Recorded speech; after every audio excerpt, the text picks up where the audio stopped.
Thank you, Jean. I get the great pleasure of travelling with many of the people whose names don't get heard so much. Will Gunnells as their representatives this morning. They're a lot of fun to travel with. You should try it sometime if you get the chance. I want to start with prayer. Father, we know that only if your Spirit works in our hearts, our minds, our imaginations, can any change be accomplished that comes from you. We thank you for the promise that when we come to you and ask for that help, you will send your Spirit, and we pray for that Spirit now. Lord, we live in times that are hard to comprehend, and we are glad that we do not have to comprehend them. We have to trust in you and then use our minds under guidance of your Spirit to do what you would have us do. So be with us in that objective now, Lord. And if anything I say is not from you, may it be swiftly forgotten for Christ's sake. Amen. Now, some of you probably had more than enough already, in which case you should grab your neighbour by the hand and go and get a cup of coffee and talk to one another. I will not be in any way upset. Overload is something that David manages to organise very well.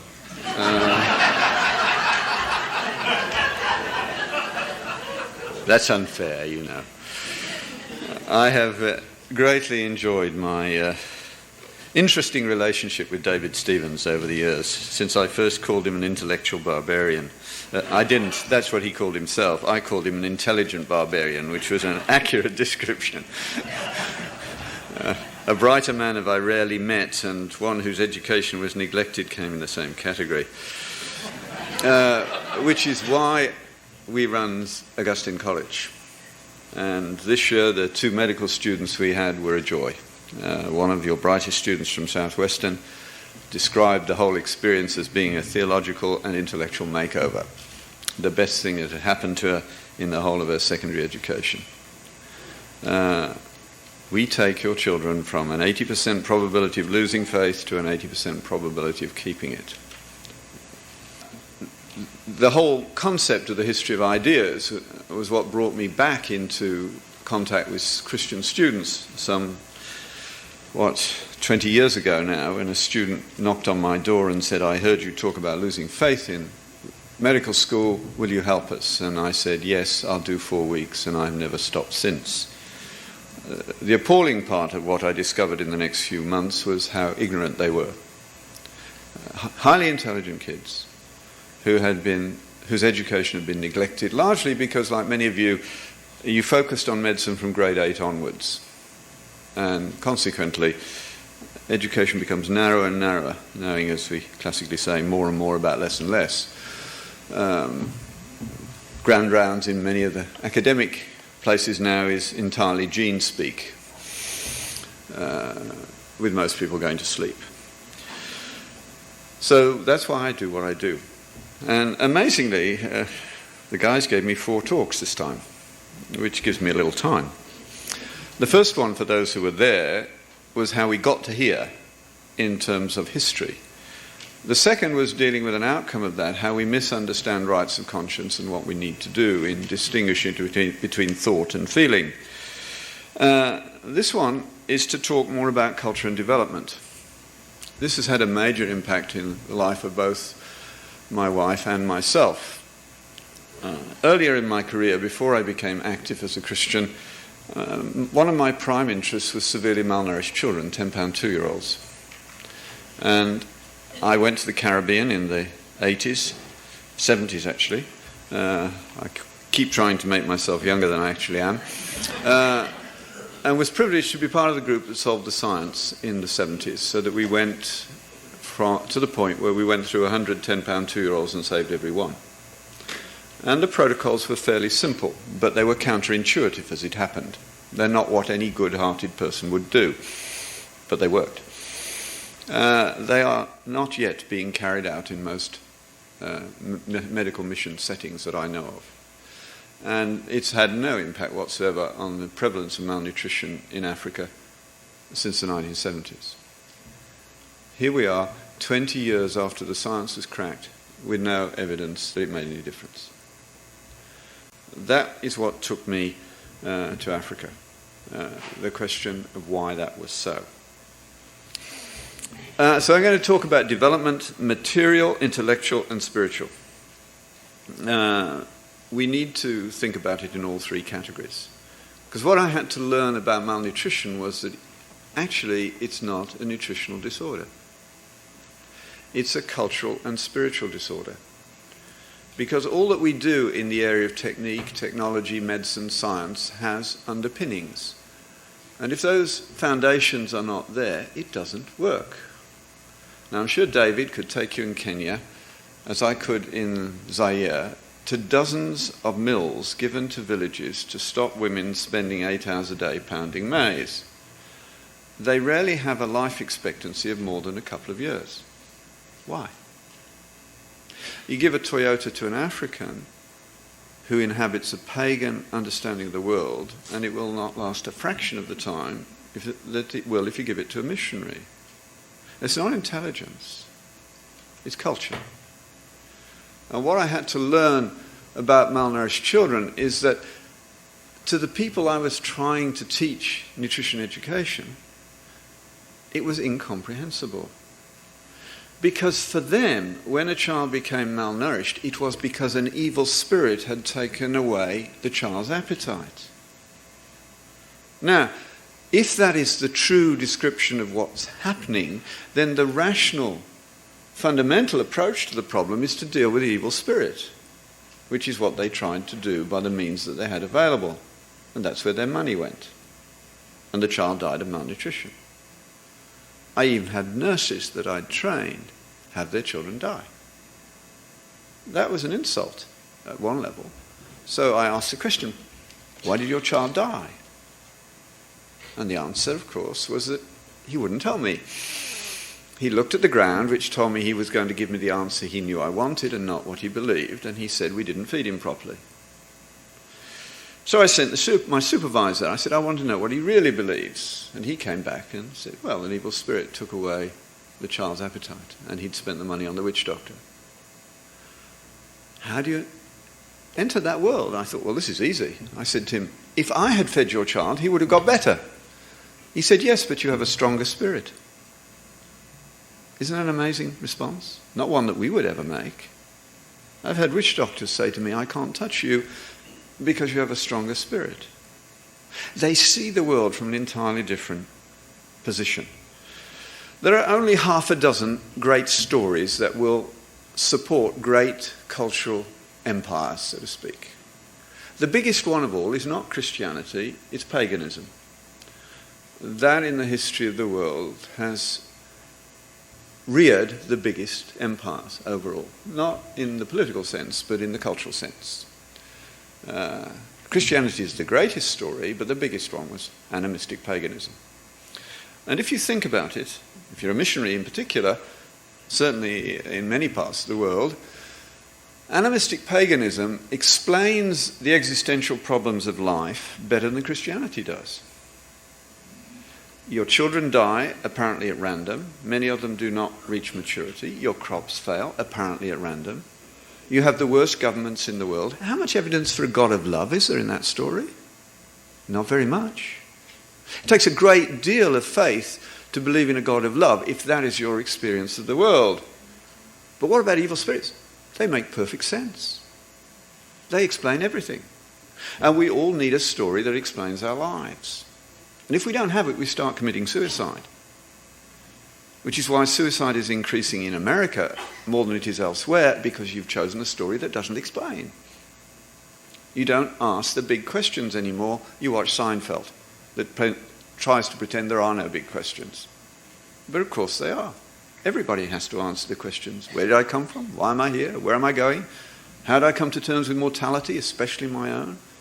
How do I understand suffering? How can I have the temerity to believe in justice in a world like ours? What can I know?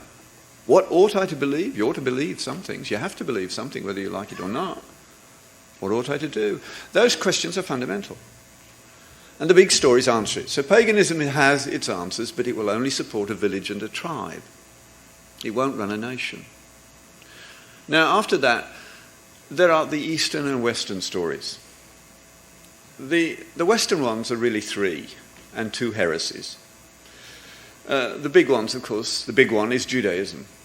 and from that comes Christianity and Islam. And the heresies are Marxism and global capitalism. The same heresy, actually.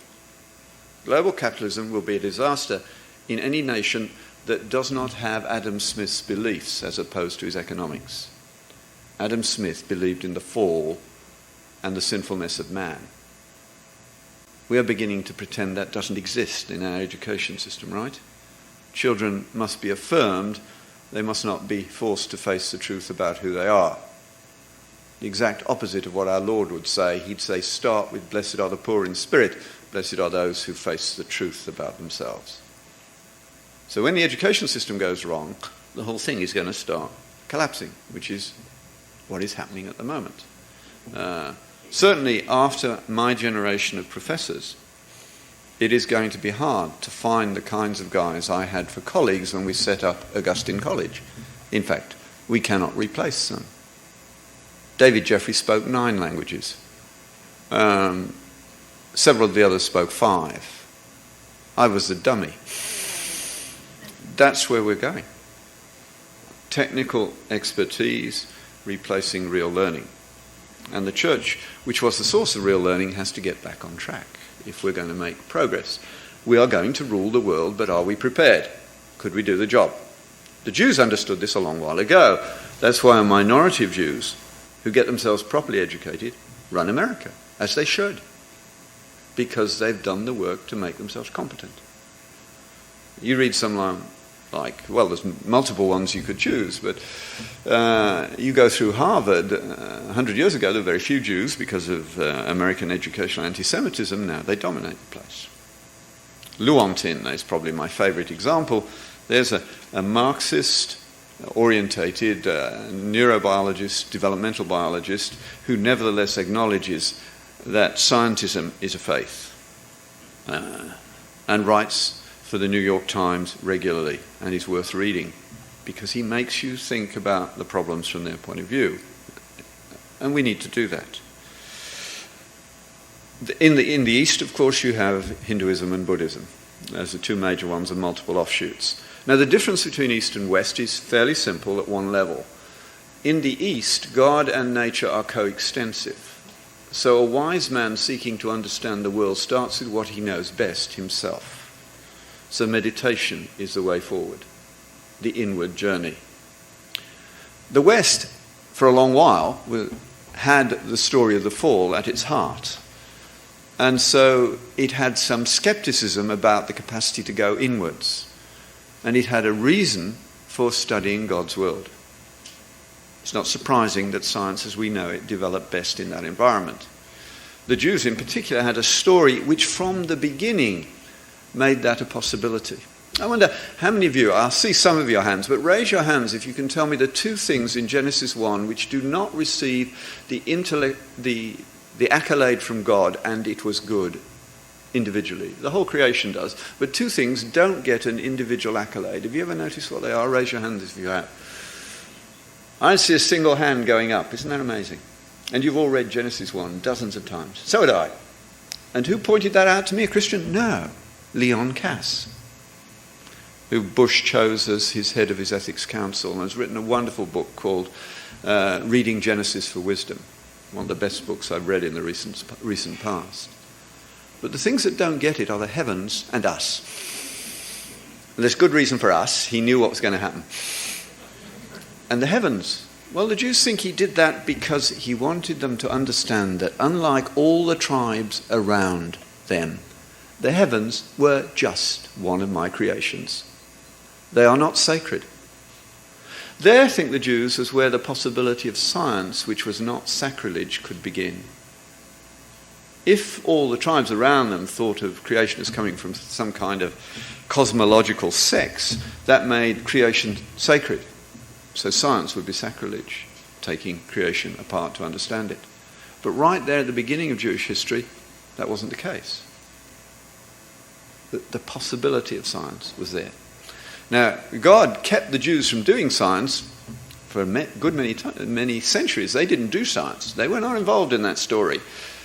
Not until the last few hundred years. And they've cleaned up since then, haven't they? Why did God spend so long? This is what a thought I want you to take away with you. Why is Kairos time, God's time, the right time, so different from Chronos? Each of those belief systems make some things possible and other things impossible. They make some things logical that would be not logical for the others. The logic, it will vary. The techniques of logic will be the same, but the conclusions that you will draw will be different. Hence, a high-caste Hindu physician would typically not touch an untouchable to treat him, but a Christian would. Different story, different behaviors, logically, as a consequence of where you're coming from. I have a Muslim sister-in-law who found it very difficult to understand that people who did not know her and were not Muslims would help her to settle into Canada when she arrived, to the extent of helping her and her husband to winterize their home, a thing that they had no clue about since they lived in Africa. That's an amazing story to her. She said, Muslims would do it for Muslims, but you do it for non-Muslims. It's not our doing, is it? It's the story we inhabit. And we've forgotten that. We've forgotten how to tell that story in a winsome way. And the young are in need of it, desperately in need of it, and they will listen when you start talking about it.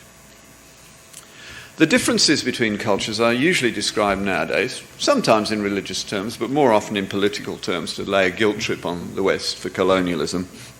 But all sorts of things are proposed. Language, colonialism, geography, climate. Darwin even proposed race. Any of you know the subtitle of The Origin of Species? It's about the survival or the increase of favoured races. If you really want to read about the racism of the Darwinists, you need to read the next book, The Descent of Man. And they were also, Darwin's brother-in-law, I think it was, Galton, was one of the major starters of the eugenics movement. Knowing your history is useful because it stops people in their tracks and makes them think again. Now, the biblical story about development, after that initial opening in Genesis 1, which makes science possible and tells us that we are creatures, the next thing to me that seems so amazing is the incredible commission that we are to nurture the world. We are to be stewards of the world. Usually abused, especially by secularists who want to say that we are the cause of the exploitation of nature. Yes, we often are, but it wasn't because we obeyed God, it was because we disobeyed. We will give an account of our use of every raw material that we use. Did we use God's nature as we ought to, starting with our own bodies and working outwards? That's a frightening thought, isn't it? Because all of us are going to be guilty of abuse of nature at that level in one way or another. Certainly I am. And the next thing that amazed me, and still continues to amaze me, and I don't have time to talk about it very much today, is the giving of the law. And this is fundamental to evangelical Christians in particular. Because when we went to Africa, we took with us a somewhat reduced understanding of salvation, which majored in conversion, which is amazing and wonderful. But it is the overture to what God has to give us. It's not the whole thing. And the way I normally make this point now is to misquote St. Paul. I use misquotation as a teaching tool all the while. It's less use here because the lights are too bright and I can't see your faces. But in a decent lecture hall where you can see the faces, it's a lot of fun. I have multiple examples of this, but one that I enjoy using is from St. Paul. And the other thing I do is I paraphrase. That makes it a bit more difficult. So Paul says the preaching of the cross is foolishness to those who are perishing, but to those who have been saved, it is the power of God. Now, I would get a vague indication. Raise your hand if you know what I've just done to you. I see one over there go up. You know, on the front row, but they're being good and pretending they don't. You know, it's the American desire for egalitarianism, and since they can't equalise upwards, they're agreeing to dumb down. You shouldn't do that.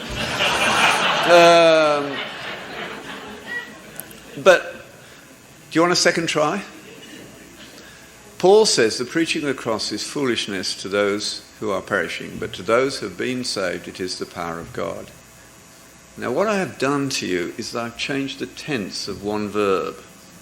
the second verb should not be have been saved, but are being saved. Does that make a difference? It does, doesn't it? The question we are to ask ourselves is, how was I saved yesterday? Have I been saved today? Where is God working on my salvation now? That's hugely important in Africa. In Rwanda, they had an amazing revival in the 1930s. People danced in the streets with joy because the gospel liberated them from the fear of evil spirits. And we were, of course, delighted. But we didn't do the next job. They have spent the next 60, 70, that sort of time anyway, 60, 70 years, trying to keep the feeling alive. Does that describe your church? A place where you try to keep the feeling alive? Can't do that.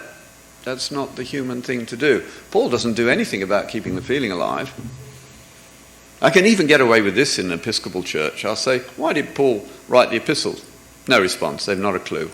They certainly couldn't give me a thumbnail sketch of each epistle, which you ought to be able to do. I say, well, he wrote them for practical purposes. And at the end he'll say something like this: if you have understood my argument, then you ought not to be like the people around you. You should be transformed by the renewal of your feelings. Now, I'm glad you understand that one. Now, in an Episcopal church, largely they won't, because they go for the beauty of the music and to feel better. So, since they're actually not listening to what I'm saying anyway, feeling is the right word. But it's not Paul's word. It's your mind that he wants to change. Now, we went to Africa and we set up programs to resuscitate these children. I trained my teenagers to do it and they could do it. They succeeded. I trained a guy to supervise it. He could do it as long as I was there, but when I left, his heart was not in it because his mind was differently located. It didn't work. I knew it wouldn't, but I needed to demonstrate that it wouldn't. The next step was my wife's doing, because she's a social activist. She likes to get things done. Her main job in life seems to be to try and make me useful. If one actually knew what usefulness would mean for me, I don't know whether one would still be interested. But that's her task. And it's very good that she does, because we wouldn't have gone to Africa without her. But we did go. And I set up the program, and I straightened out the pediatric ward, and a year later, when we came back after the first trip, out for a year and then a break, the ward was back to square one. The program, I could demonstrate in my cynicism, although to other people it looked good, to my point of view, it was in decline and would reach the same state that it started from in a predictable length of time. The result was that I wasn't doing enough good for my wife's satisfaction. And she said to me, "Why are you sitting around doing nothing this year? What's happened to your enthusiasm?" And I said, "I'm thinking." To which she gave a typical response: "It looks to me as though you're doing nothing." To which I replied, typically, "That's what thinking looks like to you." And the escalation of that discussion you can well imagine. But she won, because she said, "At least you can do a Bible study for the African graduates who are unemployed in the village." Now, that struck me like a 2x4 over the head, because if I've had a student in my class for a year, even a biochemistry class, they will go away with a reading list which will keep any average mortal going for the rest of their life. In other words, they will not ever be unemployed again by choice. By dint of necessity, it will only be by choice. They may be unpaid, I can do nothing about that, but unemployment ought to be not an issue. But for these Africans it was. All that they had got from university was not the education that somebody from my background would have got, because they came with different underpinnings which weren't adequate to the deal. And all they'd got is the unwillingness to get their hands dirty. They were doing nothing. Now, it happened by the grace of God that I had had the great privilege of listening to a series of lectures in Ottawa by one of your greatest scholars, a man called Bruce Waltke, whom I hope you know, but you may not, and if not, you can go and find him and read his stuff. He's an Old Testament scholar, one of the best, translated parts of the New International Version, and I'm sure consulted on many others, and also a wonderful man. And he gave a lecture on covenant. And in that lecture, he said, if you ask a Jew, how come the Jews survive despite their history? They will tell you it is because they have a covenant. These are Orthodox Jews, of course. And they will send you to Deuteronomy 6. Now, I, of course, didn't know. I did know what Deuteronomy 6 was when I got there, but I didn't know that it was Deuteronomy 6. I wasn't that well tutored in Deuteronomy. But it's the Shema Israel. Hear, O Israel, the Lord our God is one. You shall love the Lord your God with all your heart, with all your soul and all your strength. What blew me away is what comes next. And it took me about 5 years. The first time David talked to me about this and we made a recording of it, it's actually a defective recording because I'd only got half of it at that point. Even though we were reading it, neither of us noticed that I'd missed a phrase out. Do you know what the next phrase is? Well, I can't see you. It's not worth doing that. But it's, these things shall be upon your heart. What an amazing... We all think, and your neighbour is yourself, but that's Leviticus, actually. That's the Holiness Code. But no, these things shall be upon your heart. But you can't put things on your heart at will. This is something you have to start praying about. Is this story central to my life? What is there at heart is the central crux of education, which is why the Faculty of Education and education programs in general are a disaster. You can't teach teachers to teach. It's not something we can do.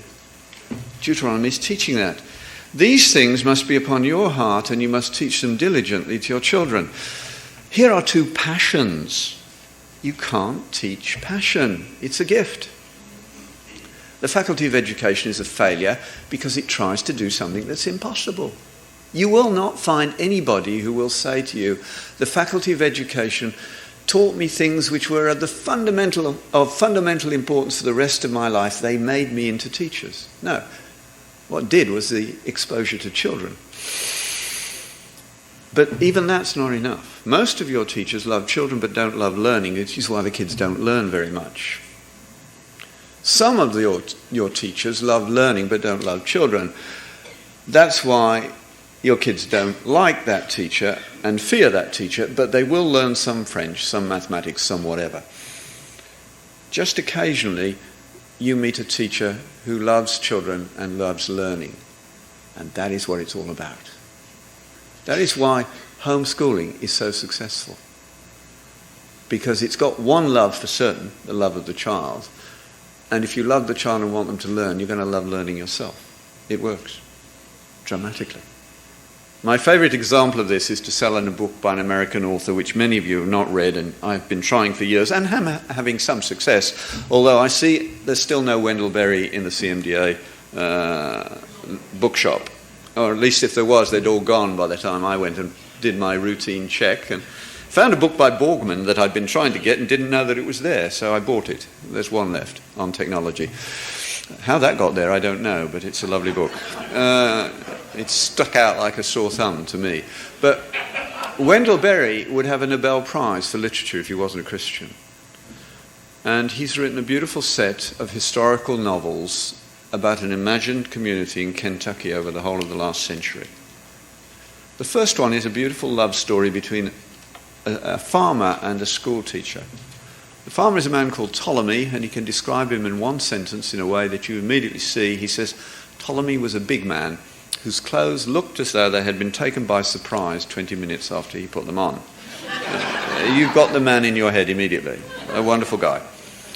Miss Minnie, on the other hand, was a school teacher, diminutive but perfectly capable of running a one-room school house with perfect discipline. But he says of Miss Minnie went to Teachers' College where she learnt many cunning techniques which she never subsequently used. because Miss Minnie loved children and she loved books, and she taught by merely introducing the one to the other. Passion. What Walkie taught me was that it was the teaching of the stories of the Bible, the Old Testament, to a Jew that makes him Jewish. Just as the teaching of the book of nature to a pagan makes him a pagan. Many of your children's books are pagan books, not Christian ones. The picture books matter. They teach ethics in a way that ethicists can't do, because that's when ethics are formed. If you inhabit the Quran, you become a Muslim ethically, and so on. And if you watch television, you become an American ethically, and you end up with Enron and the like. Because you used to be biblically literate, and now you are biblically illiterate. Especially your young people. Because you took the Bible out of school, 40 years ago now? And so you have people who can no longer understand their own language because they don't understand the metaphors. I had a South African doctor who sent me a quotation last week from Robert Frost. He said, "You came to mind immediately when I read this." It's Robert Frost, an atheist, wrote, "If you do not know your metaphors, you ought not to be let loose on society." If you do not know, weighed in the balances and found wanting. If you do not know the writing on the wall. If you do not know eyeless in Gaza. If they do not immediately bring biblical stories to mind, you're not fit to lead. You're not going to lead into a Christian way forward, you're going to lead into a secular way forward. That's what's happened to us. So I started teaching this Bible study on Deuteronomy at my wife's behest in bad French. Fortunately, she speaks good French. My son was there. We managed. And then we had an amazing experience. God sent us a translator who walked nearly 1,000 kilometers to get to us. And he did not know why, but he did speak English. He was just about 5 or 10 kilometers away. He'd been a Muslim who became discontented with Islam, had a recurrent dream which led to his conversion. He heard the gospel once, believed it and was baptized. It was the answer. There was no question. Then he had another dream telling him and to go to Zaire from Tanzania. And he walked around Lake Tanganyika. I asked him, why would you obey a dream which had no objective? And he said, the first one was so good, why would I disobey the second? We could do with a bit of that, couldn't we? We want objectives all the while. I hate objectives. I used to write them for the educators and take absolutely no notice of them. How could you have objectives for people that you have not yet to meet and in whom you wish to instill passion which you cannot know that you can do? It's like mission statements. I hate them too for somewhat similar reasons. No, Christ is always concerned about character. And that's what we should be concerned about. So we started teaching this. To my amazement, they were fascinated. Very shortly, to cut a long story short, the tribal church leaders insisted that I teach the whole church annual meeting. And we had an amazing out-of-doors experience, teaching, it must have been 6,000 Africans, Deuteronomy 6, one afternoon. Then Sally had, rightly, the coup de grace with this, because a day or so later, I think it was, she was being driven by the guy who drives us every year, wonderful driver, from one place to another. And he said this, he said, I listened to John. He was Christian, they were all Christian.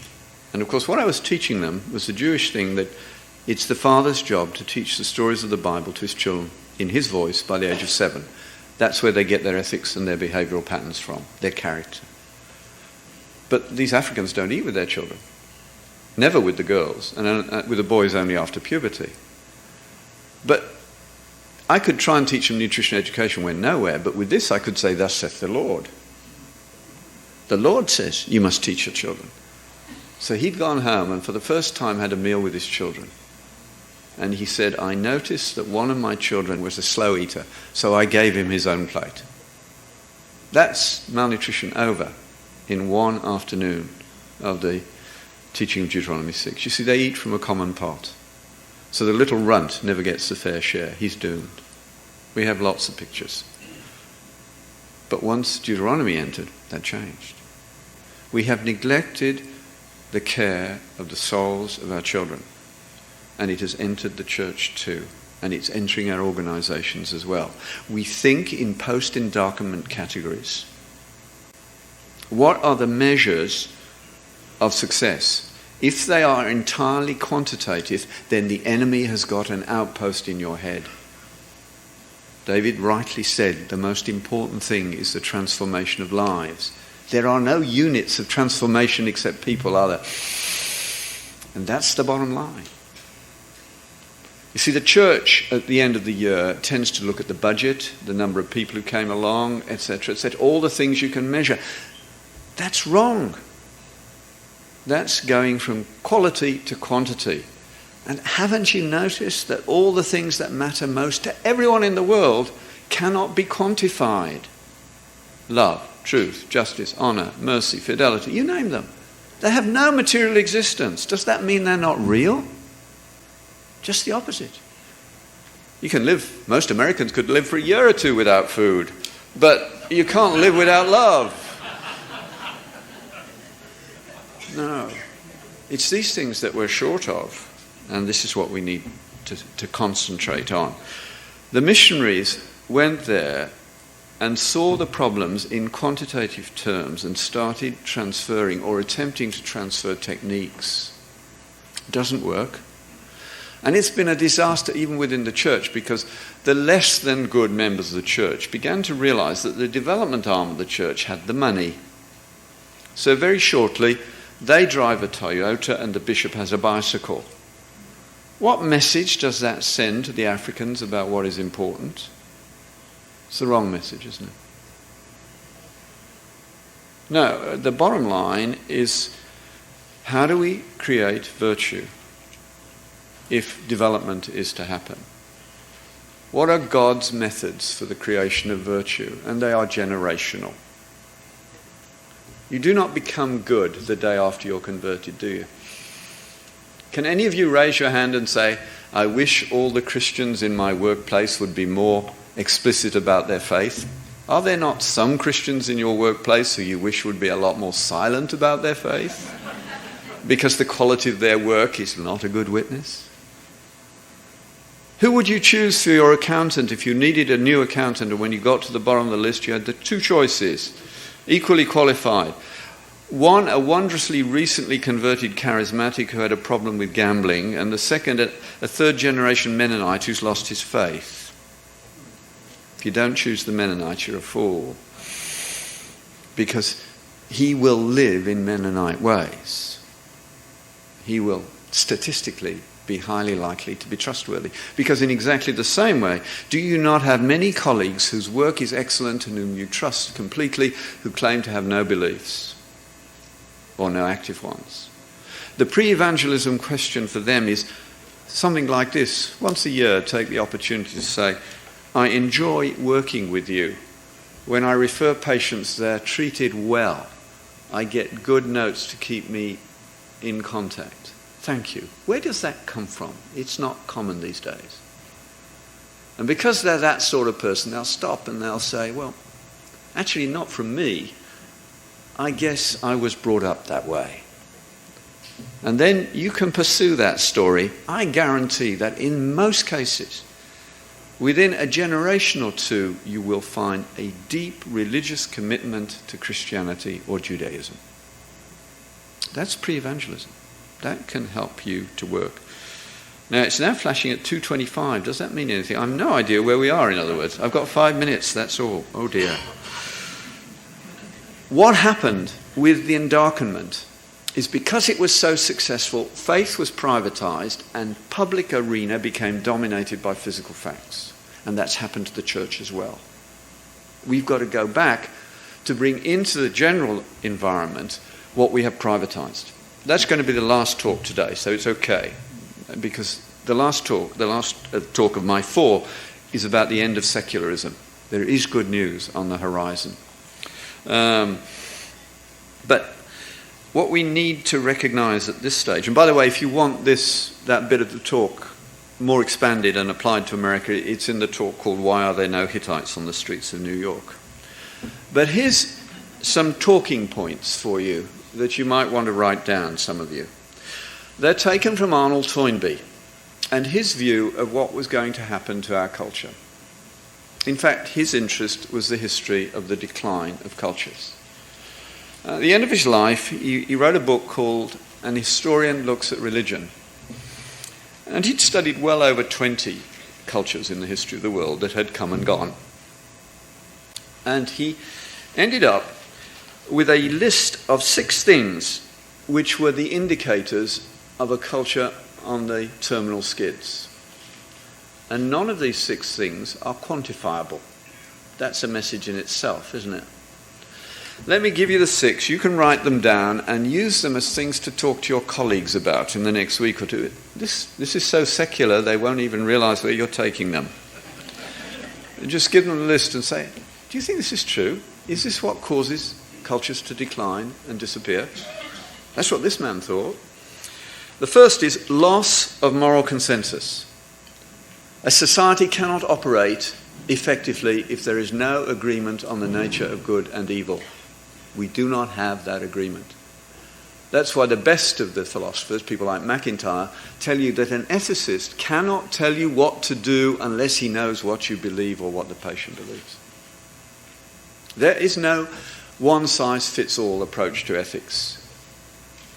If you believe that life has no meaning and that your own desires come first, then of course abortion is a right of sorts. If you believe that life is sacred, created by God, and account will be given for your use of it, there's no way you could ever do it. Both are rational positions. They are incommensurable. 2 worlds. That's number 1. Number 2, disrespect for law. Is that growing? Those of you of my age remember when you didn't lock doors that you now lock, right? The growth of the locking industry has been incredible. And in Britain, it's the looking industry as well, where everybody gets recorded on video at least 6 times a day, I'm told. Everywhere you go, there are cameras. That's the best hope you've got.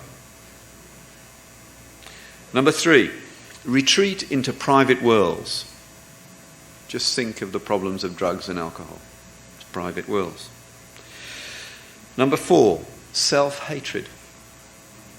Just think of anorexia, bulimia, obesity, and this epidemic of absolutely ridiculous plastic surgery. Don't you all know that there's one message God has written into every cell in your body? It has a fancy name called cell apoptosis. What it means is very simple. It means die. Every cell has that message written into it. The only question is when God is going to pull the trigger. The good news is he has a new body for you. Some way it will be recognizable, but it also goes through walls. It's going to be an interesting new body. Number 5 is a sense of alienation. Listen to rock songs if you want to hear alienation, as my son pointed out to me. The young are alienated from the world around them. Hence the random violence. There is no meaning in their lives. They're desperate for meaning and purpose. You give a lecture on meaning and purpose and the lecture hall is filled. It's amazing. Everybody is empty. Even Christians to a considerable degree. Because we are not majoring in the majors. The enemy has an outpost in their head. And finally, promiscuity, intellectual as well as sexual.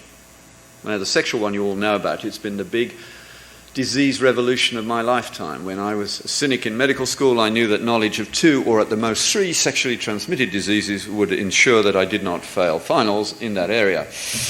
And that was easy to do. Now you need 30, 40, whatever. Who knows? That's not progress. And intellectual promiscuity. By that I mean the amazing capacity of modern students to hold half a dozen logically incompatible ideas in their head at the same time and not even know they're doing it. Even death with dignity is a logical error. Think about it. I'm not going to tell you the answer. It's good for you to stew on it. But thank you for listening.